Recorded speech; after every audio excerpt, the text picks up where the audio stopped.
It's a focus issue, but I'll give you a couple of examples, and I'm probably going to annoy some people. That's fine. And so Here, take a sip of your beer. yeah, sorry if I'm Gulp it annoying down, you. you'll feel better. But for example, we're in long run negotiations with the Mercosur countries of South America. There is really limited benefit. Correct. And there's For all commodities? well, it's especially for agriculture. So okay. Yeah, just across the board. Just the numbers aren't there. Are we going to, gain something in negotiating with Brazil on beef, or Argentina soybeans? on beef, When they sell or soybeans? soybeans? Yeah, Yeah, no, fair point. probably not. And on top of that, these are not partners that are really open to free trade. They're just not. Argentina's just imposed export subsidies again, right? And so, there's an example of, okay, trade agreements are good, but maybe we shouldn't be, maybe our resources could be better spent somewhere else.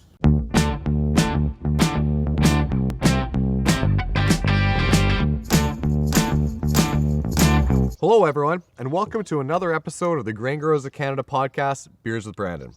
I'm your host, Branden Leslie, here in the flesh at my parents' farm in Manitoba for one of our few in-person recordings, and it feels so good to be back in real life here. This Summer Series podcast is brought to you by our presenting sponsor, Beer Canada. Beer Canada is the voice of the people who make our nation's beers, and their members account for 90% of the beer produced in Canada.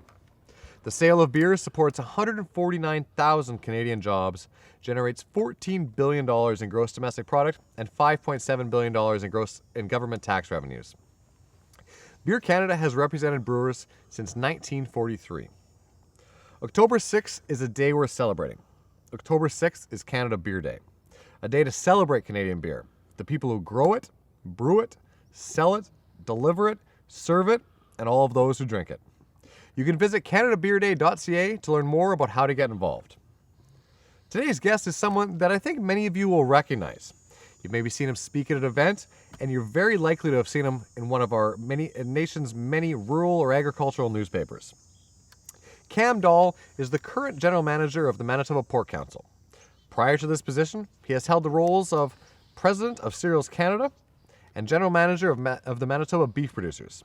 He's also served as Commissioner of the Canadian Grain Commission, and earlier, he's held the position of Executive Director of the Grain Growers of Canada, our first one actually, after his role on Parliament Hill for a number of years. Cam has an ongoing interest in agricultural development, serving on scientific advisory committees for the IDRC and the Scaling Seeds and Technologies Partnership in Africa. He volunteers on the board of Farmers Abroad Canada and has worked on a project that is delivering education and agricultural skills in the Manianga region of Zambia. Cam has also served as president of the Canadian Agricultural Hall of Fame Association. Cam, thank you so much for joining me here today on Beers with Branden. Thank you very much. It's a gorgeous day, and I have one lead-off question for you. Oh, for me? I've never been asked one. Let's do it. Why is Beer Canada Day, our beer day, just one day in Canada? That does not make any sense whatsoever. Should at least be a month. That's a really good point, because we have a lot of months for a lot of other things that I don't want to say they're less important, but certainly to our sector, beer and the consumption of beer is quite valuable. And I try to celebrate all year round. I don't know about you. Well, yeah, no, I kind of do. But it's a personal celebration, right? I think we should do all of October should be beer month. I'm going to bring this back to the folks at Beer Canada, and we'll see if we can get this raised within the government. Yeah. Really secure this this month-long celebration. But thanks so much for coming out here, Cam. But maybe I'd start with a big question. You have a heck of a resume. It actually probably would be easier if I named the sectors that you haven't worked for and led within. But like me, you started as a political staffer back in the day, which in my view was an excellent opportunity to learn a lot about policy and politics, which is heavily impactful on agriculture, even if you want to ignore that reality. So you were the first official executive director of the Grain Growers of Canada just over 20 years ago now. But can you tell us about what you've seen as some of the significant policy changes since then within the organization and perhaps more broadly? Yeah, you know what, and I agree with you. Actually, I think working on the Hill is a fantastic background for for agriculture in general. It's just policy is so important. Regulation and policy is so important to the industry.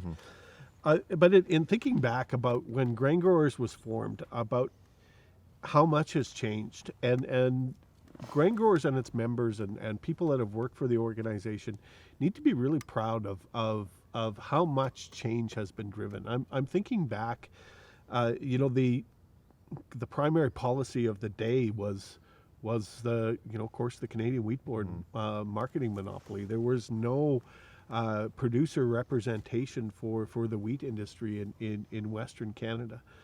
I think the other big topic is trade. Again, at that time, the government of Canada really wasn't representing export agriculture at all.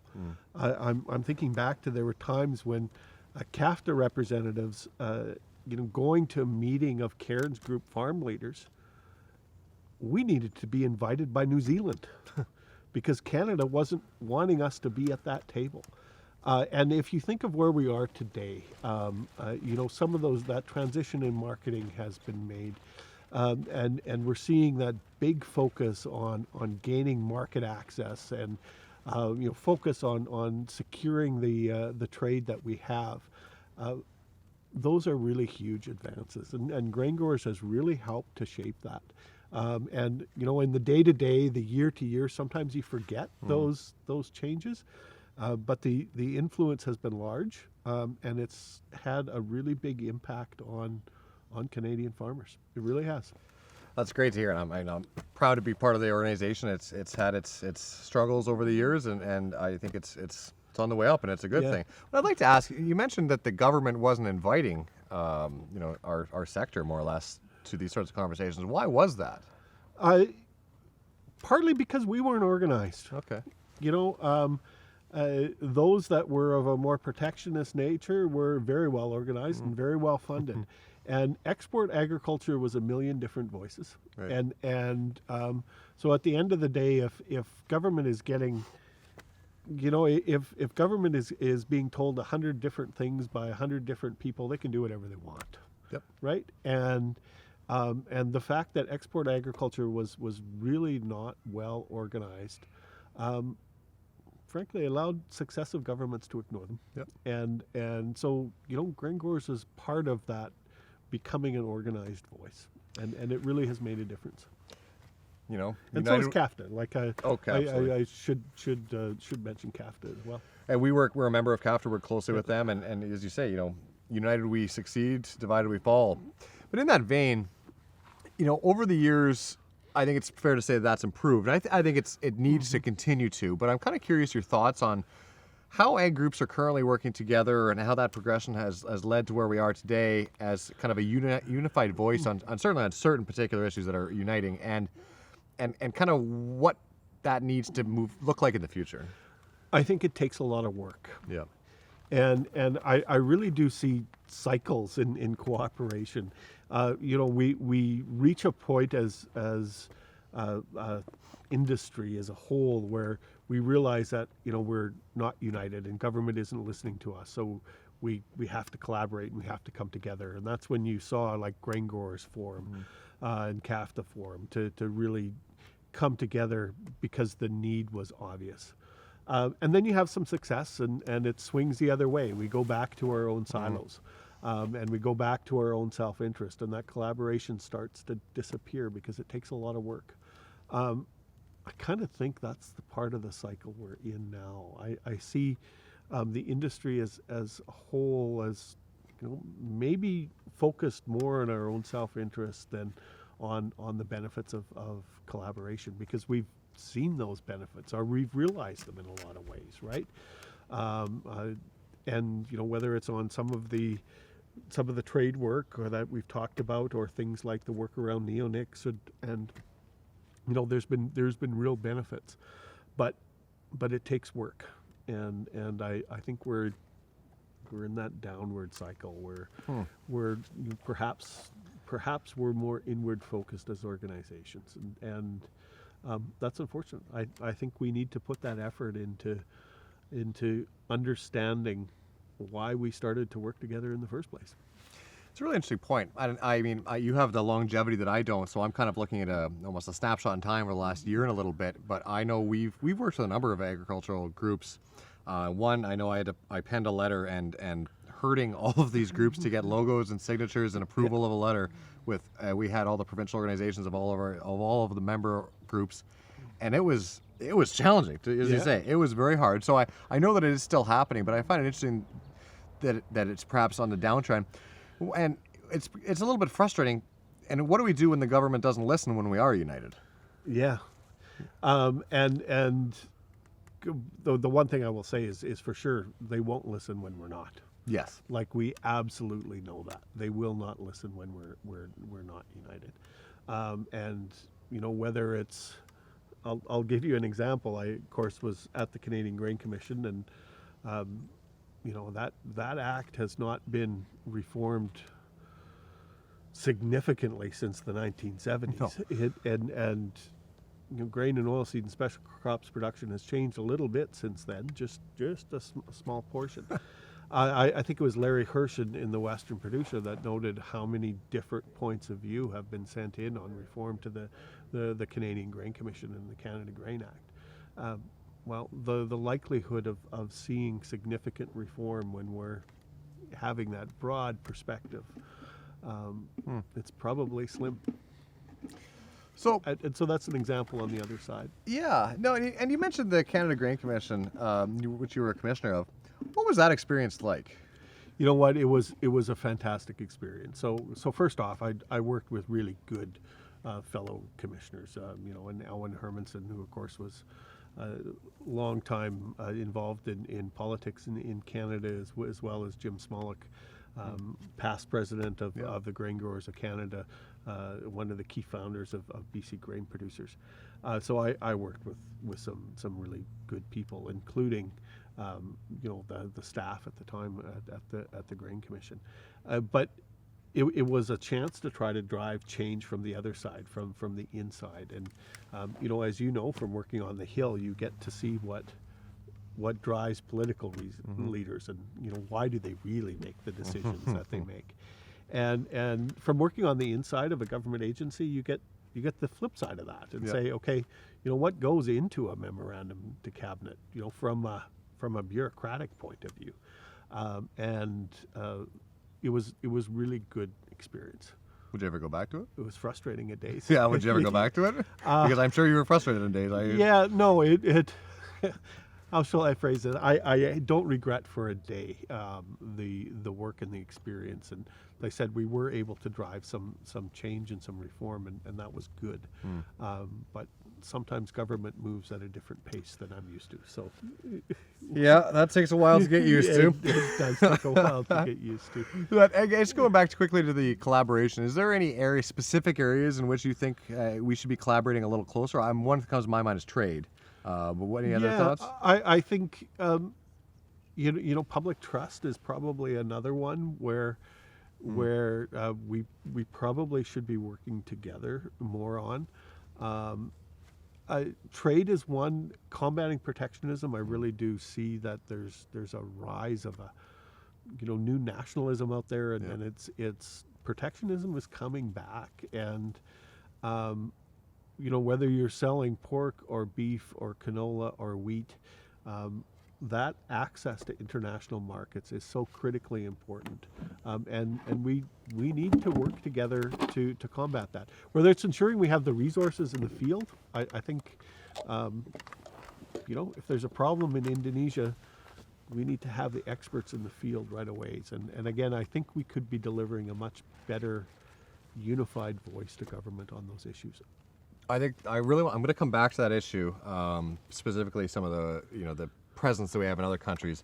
But first, if you're willing, we're going to sample a few beers here today. Can we do that before October 6th? We might get a couple in before the 6th there. But Good. So today we are going to be sampling beers from Winnipeg-based brewery, Fort Garry Brewing. Fort Garry has been making beer for 90 years. Made by Manitobans for Manitobans. In 1994, Richard Hoten resurrected Fort Garry Brewing as we know it today in South Winnipeg. His great-grandfather had founded it in 1930. They were pioneers of craft brewing in Manitoba, and they make beer the same way as they have for 90 years. Sure, the copper kettles are gone, and the steam heat is now electric. But from their humble beginnings in a small Market Street warehouse to the current state-of-the-art facility, they have never strayed from their microbrewery tradition. Fort Garry's entire history has been about one thing: brewing the best, most flavorful, easy-drinking beer in Manitoba. The folks at Fort Garry are beer fans, just like you and I, which is why they are dedicated to great flavors that satisfy and expand all palates. Whether that's their endless pursuit of the perfect, clean, pure-tasting lager, or creating scintillating, bold new flavors, Fort Garry will continue to do what they do best, because their passion is brewing, and the best-tasting beer for the most loyal beer drinkers in the country. Our province, our people, our beer. I like it. We're a couple of Manitobans, so this is for us, right? Yeah. This is our type of thing. So the first one I'm pouring here for you, Cam, is the Hoten's 11 Double IPA. It's a 6.5 at a 6.5% alcohol and a 45 IBU. It's named after the Fort Garry founder, the late Richard Hoten. This beer showcases Citra and Cascade hops that were dry hopped late for an intense aroma of citrus, floral, and pine. Crystal and roasted malts produce a clean, malty sweetness in the background of this flavorful beer. And I want everyone to note that Branden he's been generous in pouring the beer. So Well, we have generous sponsors in Fort Garry Brewing, so my pleasure. Oh. Now, that is pretty good. I'm an IPA guy. Are you? I'm not. You're not, but you like that. I'm not an IPA guy, and this is a really good beer. I think it's the double, right? Like there's an extra Yeah. process involved in it. It's very smooth, and it doesn't. I could drink this. No, this is very drinkable. Well, we might just have another one later. Who knows? This is. It doesn't taste like it looks, in my view. No, It's. no. As I said, I'm not an IPA guy generally. But Well, you're coming around. Fort Garry. Well, I know you'll be stopping in there on this your way is a good back. one. Pick up a few more for yourself there. So, Cam, maybe I could, while we sip away on this one here, move into your new role. You've started just a few months ago as the general manager of the Manitoba Pork Producers. You have worked in the livestock sector before, so this is not entirely novel to you, but I imagine there's, a bit of a learning curve. What's life been like for you as you transition over here, and kind of what are the challenges and opportunities facing the sector? I think to start off, we've talked a little bit about this already, is that at that high level in export agriculture are facing very much the same issues. So market access, protectionism, sanitary and phytosanitary issues. Right. And whether you're exporting wheat or canola or beef or pork, those are your really big issues. The details are, of course, different. Right. In the pork industry, there are major threats from foreign animal disease, and of course, anybody that's followed the pork industry knows that African swine fever has wiped out much of the pork industry in Asia. Millions and millions of pigs in China have died. We don't want it here. No. And if it comes here, we need to be able to respond. So there's a lot of effort being put into keeping disease out and being prepared to respond if it does arrive. So it's not just African swine fever. There are others, but biosecurity is a really, really critical point, our critical issue for us. Of course, trade, market access. Always important. I don't. It's similar across the country, but here in Manitoba, 70% of our pork is exported, and so ensuring that markets stay open is really top of mind. We're hearing again. We talked about protectionism is back in style, right? So we're hearing noises from south of the border that. Maybe country of origin labeling is going to be coming back, right? And so we need to be working on those issues as well, and then public trust. Yeah. It's that social license to be able to carry out modern agriculture activities, and that understanding that the product that we deliver is produced in a sustainable and humane way, and that takes a lot of work to deliver those messages. So I got a couple questions out of that great answer from you. When you talk about the cool issue in the States, I think you probably wouldn't have expected that this is being pondered under the new administration. That seemed like that was perhaps something that would have not been an area of focus. Is this a posturing, position out of the United States, No. or where is it going? And I don't think it's dependent on whether it's a Republican or a Democratic White House, to be really honest. We were, the previous Republican administration was pretty protectionist. Yep. And the current Democratic administration is pretty protectionist. There's it's not just on agriculture. We're having Buy America, right? The difficulty that we had in renegotiating the new NAFTA. It's protectionism is back in style, and we're seeing that around the world too, where countries are using sanitary and phytosanitary rules of trade to really bar trade or inhibit trade. We're seeing some of the Europe, for example. We've signed CETA. Frankly, CETA it's been good for Canada. There's no question about that. It's been good for European farmers. They're exporting a lot more stuff to Canada than they were before. It has not been good for Canadian farmers.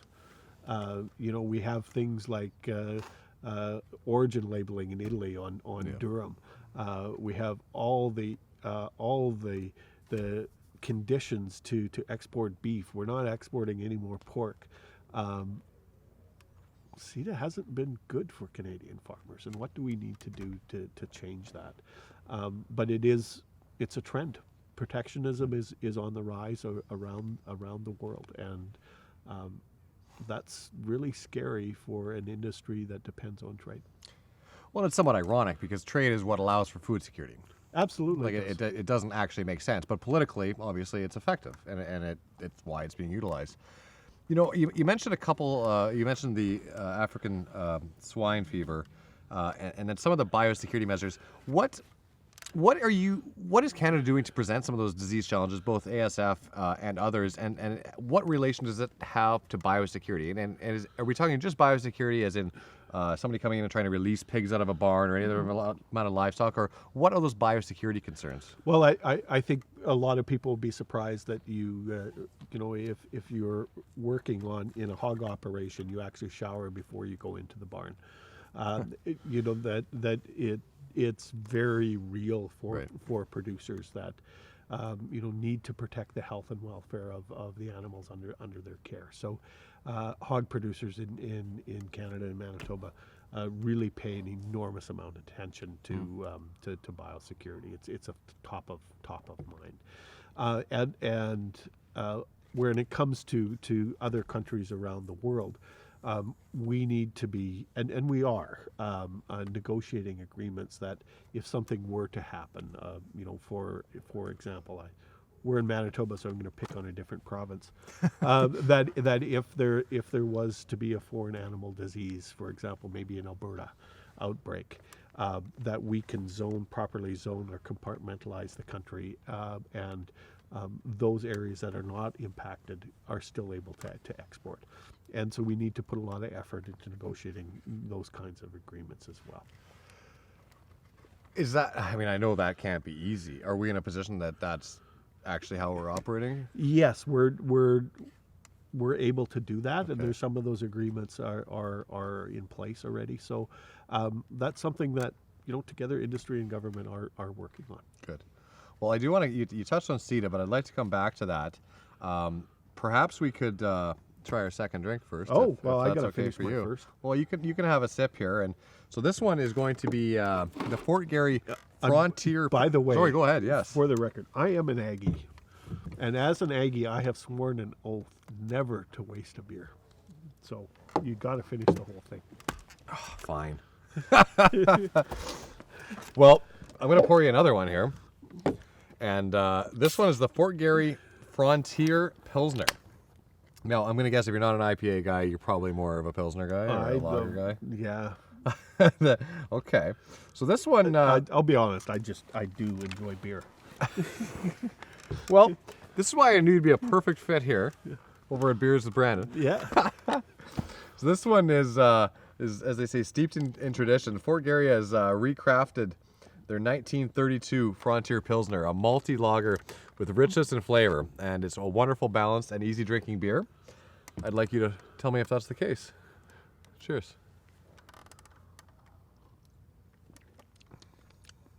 That's a fine Just beer. a solid beer.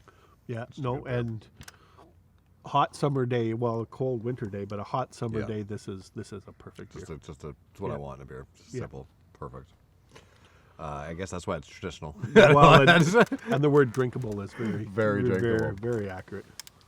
So, Cam, you've had a lot of experience in trade, and that's why I want to dig into kind of a number of issues for folks here, because I think that you have a lot of different perspectives to bring to the table, and I feel like I learn something every time I talk to you, so I think I'd like to share that with others. You mentioned protectionism and some of the sanitary and phytosanitary challenges that we're facing. Is that a fair representation of the current state of play when it comes to global trade, or is there kind of more behind the scenes and this is a short-term situation, or is this going to be around for a long time, do you think? I think it's around for a long time. Okay. Again, I think we're seeing a growth in nationalism. And we can pick on a lot of countries. We see that in the U.S. We see that in the EU. But it's a trend around the world where it's me first, which is, of course, anti-trade, Yep. right? Like Inherently, yep. that's not what we want to see. And in the past, what that would have meant is that we simply have tariffs put in place, right? But we've negotiated trade agreements. So countries are looking for innovative ways to block trade. Right. And so this is where we get to those sanitary and phytosanitary measures. When I've got a trade agreement with you, but there's some obscure fungus that I saw once Yeah. in one kernel of wheat. Well, we need to block trade from you because this is risky. And so we need to really ensure that those sanitary and phytosanitary measures of trade are based on science. Right. And we need to also at the same time, because this is linked to the WTO, right? Yeah.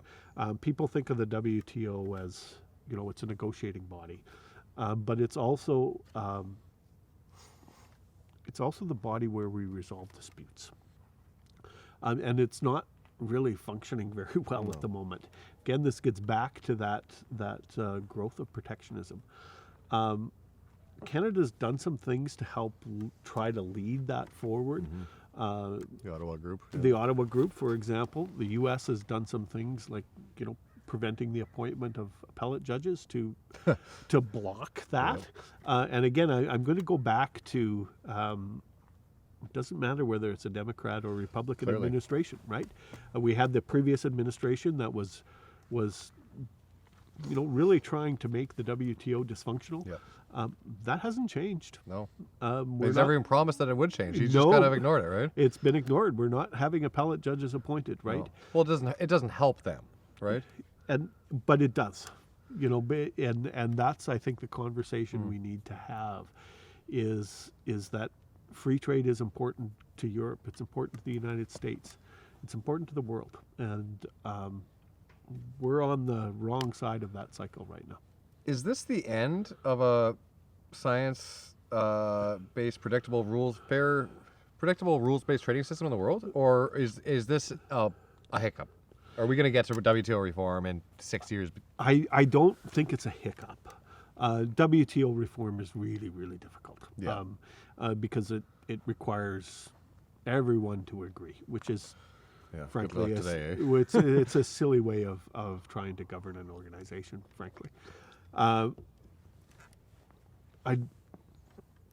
would more think about it as a cycle. Okay. So I think we went through that cycle of optimism, growth of trade. Canada has gone through. We probably have more free trade agreements with other countries than pretty much 2/3 of the world, I think. Yeah, we've gone through that positive cycle, Right. and we're going the other way, and so I think what needs to happen now is we need to have a shift in focus from the government of Canada. We've had 20 years of focus on negotiating trade agreements. Get them in place. Industry is going to drive the benefits. Let's go on to the next agreement. Right. Our resources now need to be focused on protecting the gains that we've made, ensuring that science-based rules of trade are followed. I would rather see a really strong science-based CFIA team in Asia than opening up another trade agreement set of negotiations, because it's the risk of backsliding is really large at the moment. So I would like to see a little bit of a pivot from the government to use a very overused word. We have been focused on negotiations. We have been focused on new trade agreements. The world has shifted. The world has shifted to more nationalism, protectionism, and I think the focus and energy of the government of Canada needs to shift with it. I want to dive into that because, as you know, Grain Growers has worked with Cereals Canada and a number of our value chain partners on a campaigns relating to this. How to better, not necessarily enforce, but prevent barriers from emerging when kind of challenges emerge. But I'd like to get back to what you said about CETA and the fact that farmers Canada isn't reaping the benefits that we're seeing of our counterparts. What is, beyond just simply, we sign the agreement and we walk away, what is that missing step of an enforcement mechanism, so to speak? Is it money to an office that will ensure that these are followed up on for the first 5 years of implementation? What is that solution in your view? I think it's more that focus on the back end of the negotiations. And, it's up until this point, it's kind of been, the focus has been reaching the agreement, getting it in place, and moving on to the next, and understanding that industry is going to be able to navigate the agreement itself, because we had a willing partner, and we don't always have a willing partner anymore. So there are going to be times when Canada is going to need to be a little bit more aggressive in defending our interests. I've spent a lot of time on Italy and durum wheat in past lives, and we need to aggressively fight for those when those issues come up.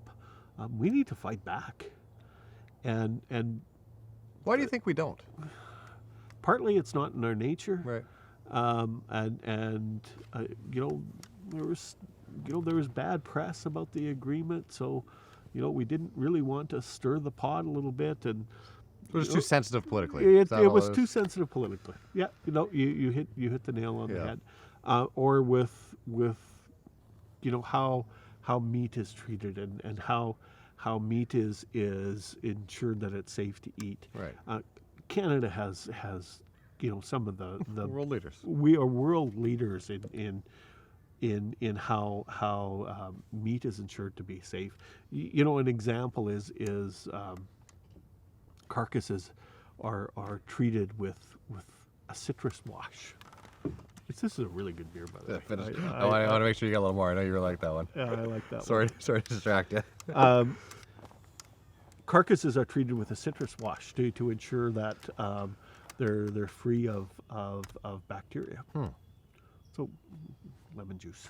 Right. Like, it's not lemon juice, but that's some form of that's what. Yeah. It's not approved in Europe. What we're delivering is actually safer. It's that drive to ensure that the equivalency is recognized. We recognize European equivalency. We need to ensure that our science-based practices are equivalently recognized by Europe.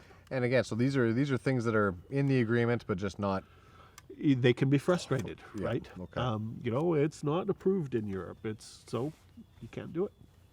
And so what that means for example, for processing plants is, well, if you want to export to Europe, you have to have a completely separate line, and that's expensive.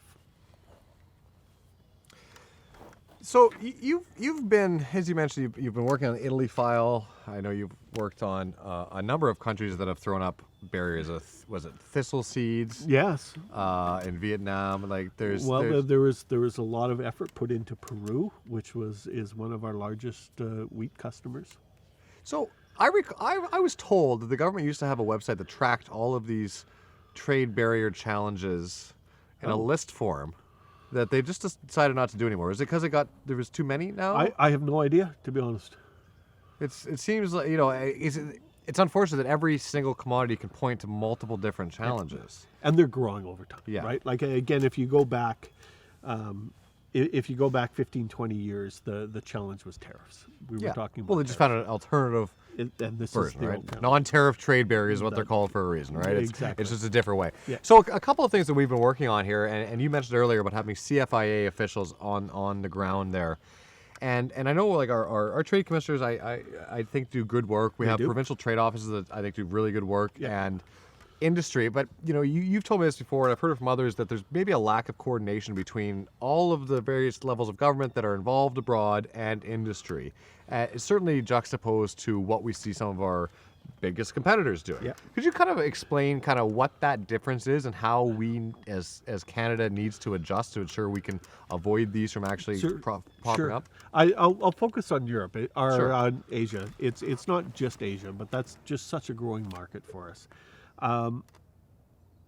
What I would like to see is a little bit of a fire team, so that if you're in the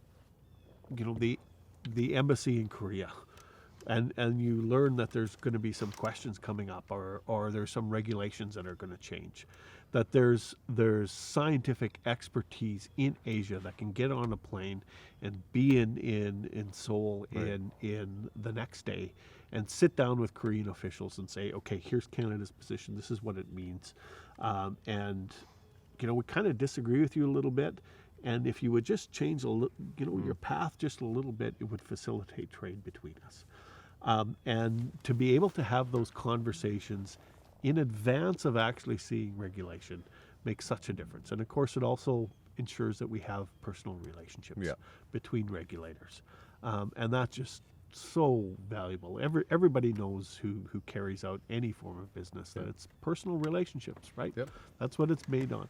And so we need to have scientific expertise in key regions around the world,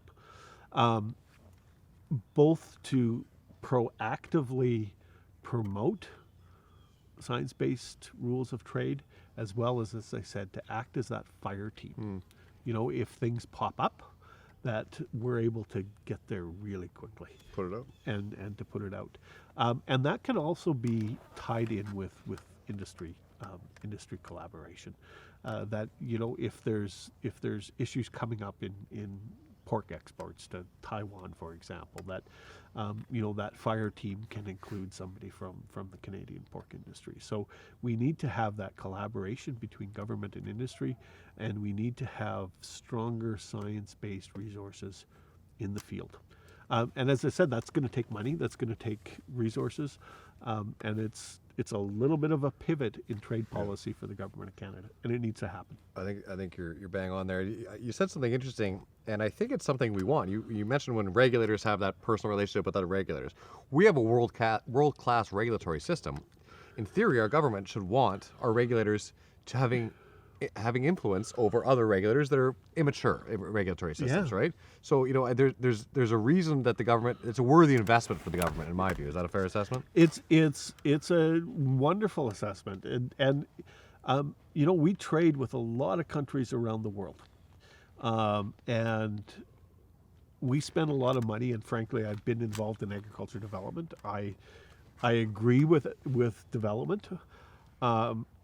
Helping countries build their regulatory system to be a predictable science-based system is good. It's good for that country. Right. And if we don't do it, won't the Europeans put in a hazard-based approach, right? Like, exactly. Isn't this a void we want to fill? If we are truly a trading-based nation, which we are, isn't this is kind of a no-brainer to me? It should be, and we need to, as I said, it would be doing good, and it's in our own interest. And that example of sort of the European approach, you see it across Africa, right? Right, exactly. They have influence around the world. And it's cost lives. Mm-hmm. It's not. And it's going to get worse. Yeah. You formed a farm to fork strategy. I don't know if you've heard of it. Yeah, it's not. I've heard a little bit about it. Well, maybe a different angle. You've been on a number of trade missions around the world. Now, I never have. I don't know what it is. I think most farmers haven't. Mm-hmm. Could you give me kind of an outline of what this is and why we do it and why it's so important? Some are good. Not all of them are, Okay. but some are good. And the ones that are good, again, are about those relationships. Right. And so, to me, it's not about, we went to Japan and we made a sale for X million of dollars. That's not what it's about. It's ensuring that you establish those relationships so that if something is happening that's not good, that you have a relationship with your colleagues in whether it's a Japanese brewing company or a Japanese malting company or a Japanese barley importer, that something is happening, and instead of going to the government and wanting to take some trade action, that they come to you and go, what's going on and can we fix it? And you have enough of a personal relationship that you can address those problems before they become trade barriers. Yeah. And that's the real benefit of some of those trade missions. It's about establishing relationships. So you mentioned you thought there's a need for a pivot to a focus on ensuring that our current existing FTAs are working. Mm-hmm. Now, I assume you don't want to abandon the kind of existing in the fairly early stages of a number of agreements with bloc countries that we are kind of embarking on, or is it just, again, kind of a focus issue, perhaps? It's a focus issue, but I'll give you a couple of examples, and I'm probably going to annoy some people. That's fine. And so here, take a sip of your beer. Yeah, sorry if I'm gulp it annoying down, you. you'll feel better. But for example, we're in long run negotiations with the Mercosur countries of South America. There is really limited benefit. Right. And there's for all commodities? Well, especially for agriculture. So okay. Yeah, just across the board. Just the numbers aren't there. Are we going to, gain something in negotiating with Brazil on beef, or Argentina soybeans? on beef, or soybeans? Yeah, no, fair point. Probably not. And on top of that, these are not partners that are really open to free trade. They're just not. Argentina's just imposed export subsidies again, right? And so, there's an example of, okay, trade agreements are good, but maybe we shouldn't be, maybe our resources could be better spent somewhere else. As you said, getting the best of what we have. Yeah. Okay. So that would be one example. Well, I'm going to pause here I'd like to try our third of four. We have 4. Well, I thought you could handle it. You're going to get my clear and unvarnished opinion by the end of this. Well, that's what I think. So I know I want, and I think people like to hear is the truth and actual opinion. So this one here is the Fort Garry Dark English Mile Ale. It's a 5% ABV and a 16 IBU, which is quite low. I think this is actually going to be an interesting for a dark beer. This is the flagship brand for flagship beer for Fort Garry Brewery. It's a chestnut-colored ale that boasts caramel, coffee, and chocolate flavors, and a balanced hop finish for excellent drinkability. Chocolate in there too, eh? There's a lot of pieces on the palate here. It's complex. I'm looking forward to trying this. Complex, exactly. Cheers. Absolutely. Oh, that's solid, yeah. I see why that's the flagship. Oh, that's a very good beer. That's just, I see why that's the one. Yeah. You can taste. It's a little it is complex. Chocolate. Yeah, you can taste that like a dark chocolate in there, eh? Yeah, no, that's a very, very nice beer. So, Cam, I'd like to ask you a question. I know you're not involved, with in your current role with the Manitoba pork producers, but when you were at Cereals Canada, you were very involved in the responsible grain code of practice, and you were involved largely, I think, from early stages because you, as we talked about the trade missions, you were aware of what customers are starting to demand because that is the role of Cereals Canada. You're well positioned. The process is still ongoing, but it's been a difficult one. We'll call it controversial. Yep. Twitter's been lighting up during the process. A lot of people were upset by content of it to some extent and communications, and there's some ideology kind of baked into this, I think, inherently there. But I'm kind of give us the Coles Notes and your view of how this process unfolded. Perhaps where you think it's going to go, and also more importantly, why it's necessary or why you believe it's necessary. So I was very involved. So I was the chair of the Canadian Roundtable for Sustainable Crops, and this is really, really necessary, and across the board on all of agriculture. So I'll start at the high level of this first. More and more we're hearing around the world, and it's, in our high valued markets, North America, Japan are examples. They're not the only examples, that consumers and therefore our customers, the importers, are asking the question, where does my food come from? Mm-hmm. So they want to know, how is it produced? Is it sustainable? And everyone has I know everyone hates that word, but because there's a different definition, right? Find me a definition. But that doesn't mean that it's not real. Mm-hmm. So what has the impact of production been on land, soil quality, water quality? We have really good answers to those questions. Right. So that's one point, is we have really good answers to those questions. And the second point is, this isn't a fad. This isn't something that's there are lots of internet fads. I'll give you one example on the grain side. The war on gluten was kind of a fad. And it had an impact. Yeah, it did. But it's kind of over in Canada. Interesting. I'm going to come back to that, but I want you to finish this. The question of where does my food come from is not a fad. No. Where there's going to be more and more pressure, and we're going to need to answer that question. So this is the question that really is facing producers. Is not, is this real, and do I need to address it? But the question is, how do I address this? And the goal of developing the code of practice for grain was to say, okay, we're going to answer this as much as possible in a way that isn't going to require producers to fill out new forms. We're going to answer this in as much as possible in a big block that say that we're fulfilling this need from our customers in a way that fits our operations. And then that really was not, that is the goal to today. The process was it wasn't invented. This isn't new, right? This is something that the animal industries have done for probably the last 20 years or so through the Farm Animal Care Council.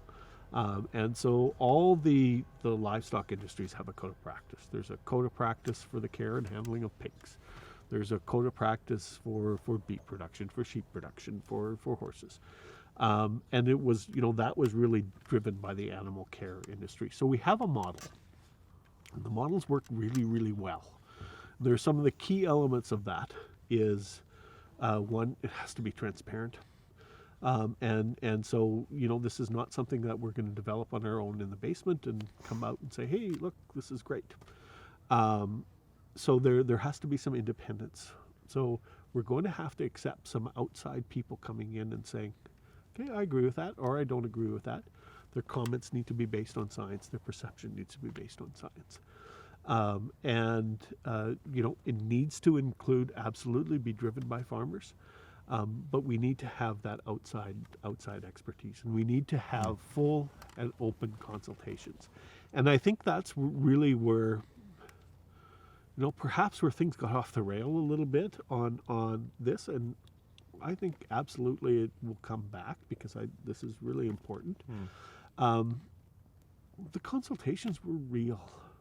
This was, there were some, and I understand perhaps why, that saw the publication of the draft as fait accompli. Right.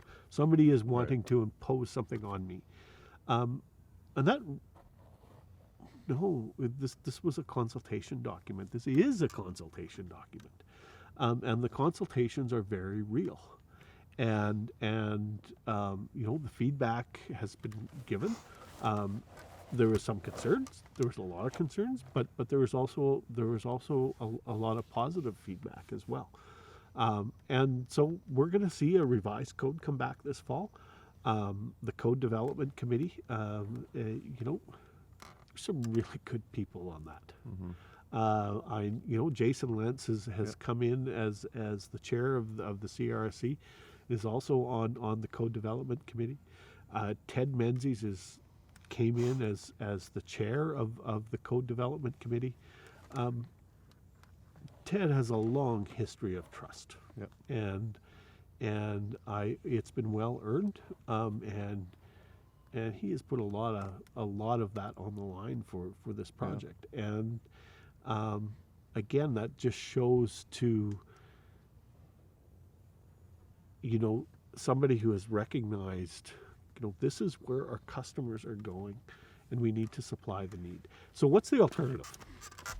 So you asked, why are we doing this? Can I just jump in? I'd like to ask, so if I'm a farmer that says, listen, I'm not growing palm oil and burn down forests to grow palm oil. I don't live in Brazil. I'm not cutting down to Amazon to build or to grow soybeans. I'm using the same land base and I'm doing it sustainably. What good does this do me? So, because your customers are asking that question. So Okay, prove it to me. Show me. Right. It's not good enough to say, you know what, I'm good, and just trust me. No, we are in a show me world, right? And so it's not just, we have to show this. And so again, that question isn't, is this something we need to address? It's how do we address this? Right. It isn't, do we need to demonstrate? It's how do we demonstrate? And those are the questions that we need to figure out. And can we do this in a way that's, for the most part, is a single package for Canadian production, or is every company going to have a different scheme for every commodity? And one of the things when, sitting down and at the start of the process, one of the things that we're trying to avoid is, having 30 different books on the shelf of keeping track of records for every commodity and every different company that you do business with. We don't want that. Right. And the other thing we want to avoid is governments coming in and regulating, right? Because that's part of the alternative, because it's not just public pressure abroad, it's public pressure at home. So how do we ensure that the good production practices that we're carrying out today, like zero-till, for example, or the 4R, nutrient management, we're really good at nutrient management. How do we ensure that those are recognized and governments say, okay, guys, you got this. You got this. And we're good with that. The alternative is, agriculture is a problem and we need to regulate. And that is, I think, something everybody wants to avoid, because there's no good end there. I'll give you an example, because if people don't think this is real, I'll give you an example. Is the cosmetic use pesticide bans. Oh, yes. They have absolutely right. no basis in science No. whatsoever. Well, no, but you're actually just putting lipstick on the pig, aren't you? Yeah. Dun-dun-dun. But that's an example of where public pressure results in Yeah, bad policy. in bad policy and bad regulation. Yeah. So, is Canada a leader in this? You mentioned all the animal sector, livestock sectors that are working in this space. Is Canada the only one that's doing this, or are other countries also doing similar type projects? I think most of our competitors are well in advance. Are they ahead of us, do you think? Yeah, I do, and some of it is sort of driven by government, not driven by government, but under a broad umbrella. But even parts of the U.S. where it's not necessarily a national effort, but you have significant portions of the industry that are under sustainability, for lack of a better term, umbrella. We're not out in front on this. And What happens if we don't do it? It's a really good question. So, are we still going to be able to sell around the world? Yeah, but we're not necessarily going to be a preferred customer. So is that the benefit inherently to farmers, is that they were not losing that primary access? Yeah. So there's two parts, and both are really important. One is we don't get regulated for things that we shouldn't be regulated for at home. Mm-hmm. So that's one. And whether that's regulation on whether you can cut a tree down or whether you can clear a ditch, or those are all real.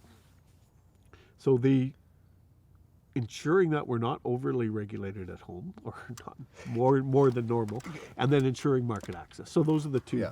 two Is there any reasonable chance, because they're not written in the same way, or in theory they won't be written the same way, that the government could say, "Oh, this is a really good plan, Grain guys. We're going to make these all regulations"? No. Okay. I don't think, and again, this is why the animal care codes have, why that model was followed, because really, in most cases, what governments have done is said, as you said before, okay, industry, you've got this, and so our guidelines for, if we're going to go out and do investigations, well, we're going to use what you said as a guideline, but it's not a regulation. Right. And there's a world of difference between those two. I believe anybody that's regulated would agree with that. Yeah. Yeah. Any other kind of final parting thoughts before we move on from responsible grain on this issue? I think it's really important. I know that has been some really visceral opposition. It's been very divisive, and that's unfortunate. It's really unfortunate, and but it's important, and it's not going away, and it's not going away because this is what consumers in North America are asking, and this is what our customers are asking for. I've thought of one more, so I'm not going to go completely away from responsible grain just yet. I'm thinking of some of the criticisms I've seen online. There's an environmental group, a certain environmental group, Ducks Unlimited. I'll just say the name. Regardless of what you may think of them, did Ducks Unlimited manage to hypnotize everybody else around that table? Mm-hmm. Is that what happened? Did they lead that? I mean, no, and I understand why some people have concerns about DU. Yeah, fair. I do, but I also understand that there are people at the organization, particularly in Canada, that really do want to work with Canadian agriculture. Yep, absolutely. And that is real. So both of those things, and those they're not are mutually exclusive. They both exist. They both exist, and I think that's one of the things to recognize is that both of those things are true. Yeah. The engagement around responsible grain was very real, and it didn't come with a hidden agenda. It just wasn't. It was, pardon the pun, they have been a very responsible partner in this process. They said, I understand some of the reaction, but But in this case, as I said, they have been a responsible partner. And without that endorsement, without, again, if we just do this in our basement, Yeah. You need a third party verification of some sort. Somebody. you need that. And again, I'm looking to the other codes, or responsible are the beef verified beef program. The fact that there's this outside acceptance of the program makes all the world a difference. All right, we'll stop beating this horse. Is it dead yet? I think it's dead. But I'd like to speak in a similar vein. You've been communicating on ag issues for a long time. Hence, in the intro, when I said people have seen your face and name in the Western Producer and any other news outlet there. But I'm kind of curious the progression of, in your view, of agricultural communications, and what was effective when you started might not be effective now. And what is your current philosophy, and how has that changed on how we can communicate issues to both government and more broadly the general public? I think to start, I'm not a natural communicator. Well, you fooled me. Well, no, I'm not. And it's something that I learned over time is you could have the best policy in the world. Yeah. And it could be brilliant. And everyone around your table agrees with you that it's brilliant. But if you don't communicate, it doesn't matter. And I've come to realize over time that communication out with the public and communication out to the community, the producer community, the agriculture community, has to be part of absolutely everything we do. Because if it's not, what we do doesn't matter. And so whether it's policy development, whether it's advocacy work, whether it's working on some of these difficult problems around trade, communication again to the agriculture community, to our customers, to our shareholders, as well as to the broader public. It has to be part of absolutely everything we do, and it really does. Yeah. And so, as I said, I'm not a natural communicator, but for those of us working in agriculture, communicating isn't an option. It's something that we have to do. And so we need to get good at it. We do, because there is a clear lack of understanding of what modern contemporary grain farming, and I think all types of agriculture, what currently exists here. Is there a different tact? Is it flashy ad campaigns? Is it what is the future of ag communications in your mind to actually to win this battle, we'll call it? I think it's multifaceted. I think we need to look at whether it's social media, whether it's arming our members to have those conversations in stores or with their neighbors. I do think there's at times role for media. I think it's multifaceted. I'm going back in a long time. Actually, I was working at the grain growers when somebody told me this. So this is it's a long time ago. I was talking to a national pollster, and he said something that has never left me, and it's we need to remember this. We're talking about farmers were rated at the high end of the trusted list, and he said you have to be really, really careful. He said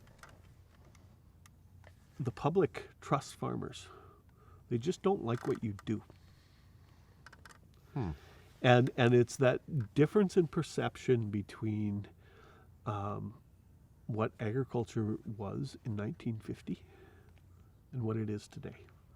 Yeah. And we need to talk about what agriculture is today. We need to talk about modern agriculture. I've used this line before, so forgive me, but Old MacDonald's retired. Yeah. So let him retire. That is not agriculture today. It's not 4 pigs and 6 chickens and a quarter section of land. But that's what someone in downtown Toronto views as agriculture. I don't blame them. When you look up a farmer as your emoji on your iPhone or your Samsung, what do you think it looks like? Yeah. It doesn't look like the face of today's farmer. So we need to change that. I don't know how you do that. It's hard. It's really hard. But we need to Because there's that level of people like to reminisce of what was, and it's almost like people would prefer that's what they want to keep that vision of farmers because it's, it's what it looks like in the past. It's lovely. It's romantic. And Exactly, romanticism to it. And it was awful.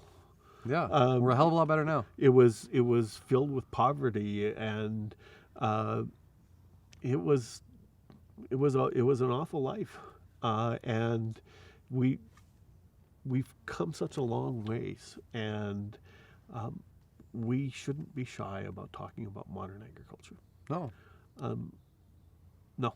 And it's so important because it's the primary production creates all of the wealth. The 1 in 8 job stat that we always use, well, it wouldn't happen without primary production, right? And so we darn right's try to better tell that story and show that this is a critical aspect, both economically and sustainably. Absolutely. Like, come out and visit a farm. Yeah. I've seen probably 12 deer in the last 2 days. Jumping around canola fields, you hear the birds chirping. Farmers, conservationists. We're on my dad's property here. He's recently he did something bad. He actually cut down some trees, and he made a trail. Now he's planted about 8,000 in his life, so I think he's given a couple hundred to give and take. So he's good then. But he was also talking about he's created a bit of a water holding area, and he wanted to have an angle in for deer to go down for drinking water. Right? It's about wildlife. It's a conservation story that is really critical, and it's difficult to tell. Yeah, it really is. But that's the story we need, and it's easy to slip back into, telling old MacDonald stories. Exactly. And we can't do that. Well, you're done yours. I think we have our fourth. We're going to finish with a lighter note here of our samples, and I think the questions they might not get lighter, but we'll go with a lighter drink here for the moment. So this is a Radler. Oh, okay. It is the Fort Garry Passion Peach and Guava Radler. It's a 3.5, so we'll finish on a lighter note here.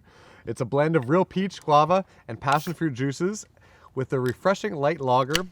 It gives a fresh tasting beer a sweet yet slightly tart taste. I like tarts. Like butter tarts. Well, this is not a butter tart, I'm sorry. Okay. Well, I'll take this one. That was a poor pour. I can't let you have that. All right.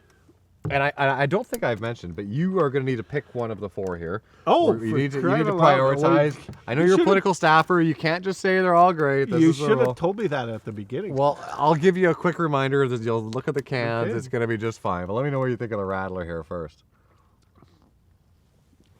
Oh, that's nice. Ooh, that's peachy. It's kind of like a fuzzy peach taste. Yeah. You know what? It's a really good drink. Yeah. I'm not sure it's a beer. But it's a really good drink. Well, it's a Radler. It's a Radler. Refreshing light lager. I believe it's beer based. Refreshing. It is. It is very. Do we taste fuzzy peaches? I do actually. Yeah. Which I like. Which I like. It's very appealing to me. So I'm going to close not with difficult questions, actually, with big picture questions. I know you see tremendous growth opportunity in all of agriculture. You've worked in every sector and you're well-rounded in understanding that. What is the biggest potential or likely impediments that is going to prevent that growth from materializing? It's public license. Interesting. Okay. Yeah, beyond any doubt. For North American modern farmers, that's the biggest potential threat. It's your public license to be a modern farmer, and this is occurring in other markets. You mentioned the farm to fork. Yeah. I'll give you an example. The pork production in Europe it's fleeing to Spain. Why? Because all the traditional pork producers can't do it anymore. What, from overregulation or what's causing it? Overregulation, absolutely. Okay. So, here in North America, we have to be careful about that. And so getting back to, your discussion around responsible grain, preventing overburden of regulation is not, it's not a small thing. No. I see it as the single biggest threat to modern agriculture in I think it's important to highlight that the EU and Canada are different. We're very different. They have been managing landscapes for hundreds of years. We are barely a country when it comes to time frame, right? Right. How it seems as though the current government is eager to follow the lead of the EU. And that's fine in certain situations, but I think it's important to recognize that, from sustainability perspective, we need a bit of a made in Canada approach here. We are an entirely different landscape. We are entirely different.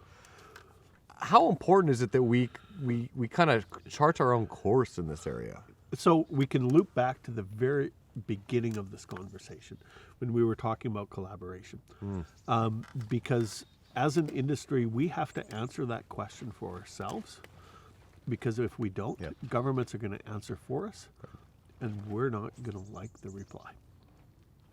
That's a great point. And it's your point of that cycle of collaboration. I think you're right. We need an upswing there. We do. Now, the flip side of this, and last question prior to the really difficult "what's your favorite beer" question here. What we know the potential's there. What's going to make it happen? How do we convince government? How do we drive this forward? I think just don't stop, right? We talked about working with government, and it doesn't move at a swift pace. No. So I think we just don't stop, and we don't stop working together. We don't stop working on even though it takes forever. Again, if you look back at where trade was in 2000, and the fact that export agriculture really didn't have much of a place at the table with the government of Canada. It takes a lot of time. It takes a lot of work. But if you just kind of are stubborn and don't walk away, you can make a difference. Sage advice, and I promise I'll continue, and I know you will. Yeah, Whatever you sector betcha. we're working in at any given time. But Cam, thank you so much for coming out here. This has been an absolute pleasure to have you out here. It's been great, and a gorgeous summer afternoon, drinking some great beer. What's your favorite? You have three options here. We have the English mild ale. No, I have four, I should say. We have the peach and guava passion. We have the double IPA. You're missing that one. It was the dark. Dark is your favorite? That is. Okay. That's the winner of the day. My favorite's the Hoten's 11, the double IPA. Okay. But I came in biased as an IPA guy, so it was really good. I know. You had told me you were a little IPA hesitant to compare it to vaccine hesitancy, but I appreciate this very much. So again, thanks for coming out, and I think there's a lot of opportunities ahead for us to work together and collaborate going forward here. You betcha. Thank you very much. Absolutely. And thank you to our presenting sponsor, Beer Canada, the voice of those who make our nation's beers. Thank you to Fort Garry Brewery in Winnipeg for providing these excellent products for us to taste, and I would encourage all of you to stop by and find out for yourself next time you're in Winnipeg. Thank you to the farmers that brewed the barley that was included in this beer. Yeah. Perhaps something that's overlooked, that this is an important relationship that we hold between the farming community and the brewing community. And most importantly, thanks to all of you for listening. We'll be back next week with another special guest that I hope you'll enjoy. In the meantime, if you want to stay up to date with all things Grain Growers of Canada, please follow us on Twitter @Grain Growers or on Instagram @Canada's Grain Growers. Until next time, get out there and explore more products available from the Fort Garry Brewery in Winnipeg and enjoy some high quality Canadian grains in Canada's favorite summertime drink, Canadian beer. Take care.